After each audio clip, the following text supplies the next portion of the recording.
Argentine, Haïti, France. Pendant ces journées, nous avons reçu des témoignages concernant les travaux de mémoire faits ici, en Argentine, faits là-bas, en Haïti, et la France. Voilà une des choses que nous avions envie de remettre au travail.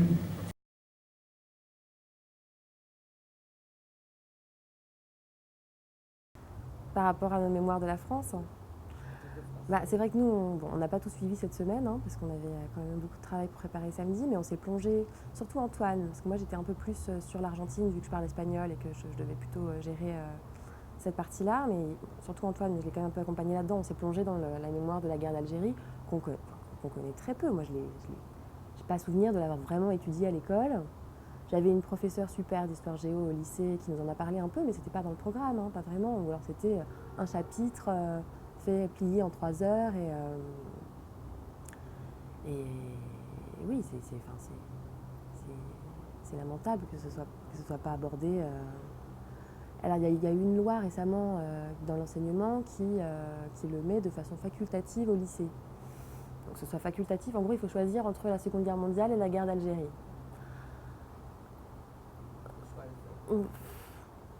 Oui et non, parce qu'en même temps c'est vrai que la Seconde Guerre mondiale, c'est quelque chose qui a été vraiment rabâché, pas forcément de la bonne façon, mais je sais pas, je pense que effectivement il y a toujours un temps de digestion des horreurs après ce genre d'événement.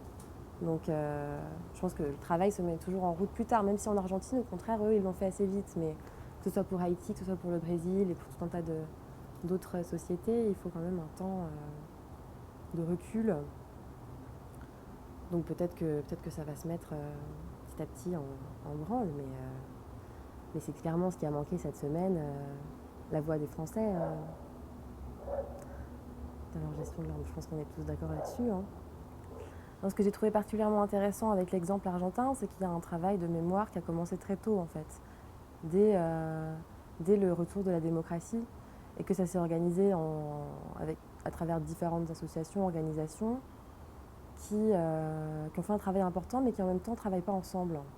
Et il y a un certain nombre de scissions, de tensions, qui s'expliquent par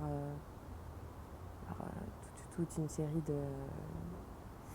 de faits depuis les années 80. Mais c'est quand même impressionnant de voir à quel point ils ont pu travailler autant sur les lieux de mémoire que sur l'aspect juridique et de procès. Après, moi, c'est vrai que j'avais travaillé la question en Haïti, mais j'ai travaillé au Brésil aussi, parce que moi, je travaille sur la mémoire des dictatures au Brésil à travers le cinéma. Et c'est encore un autre cas. C'est un pays continent énorme, mais avec une dictature finalement beaucoup moins sanglante que la dictature argentine ou la dictature haïtienne. Et il y a une loi d'amnistie depuis la fin de la dictature. Il n'y a eu aucun jugement. C'est quelque chose de très tabou dont on ne parle pas du tout. Et récemment, il y a eu des manifestations de la droite brésilienne qui réclament le retour de la dictature. Ils ont écrit une lettre aux États-Unis pour leur demander d'appuyer un coup d'État. Enfin, c'est complètement aberrant.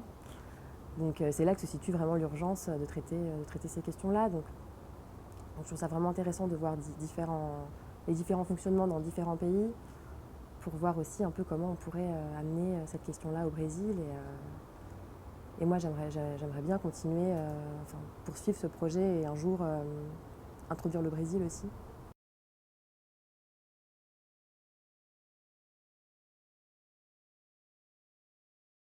Ce qui serait à développer, c'est un vrai travail de terrain des universités sur leur territoire.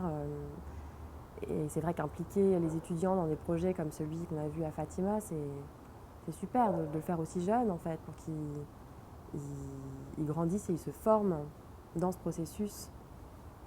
À l'université, c'est presque peut-être un petit peu tard, en fait. Je pense qu'il faut le faire avant. Mais c'est sûr que les universités en France sont vraiment repliées sur elles-mêmes et sur ce réseau d'universités, mais très peu ouvertes sur l'extérieur. Et c'est certain qu'il faut développer des projets de territoire.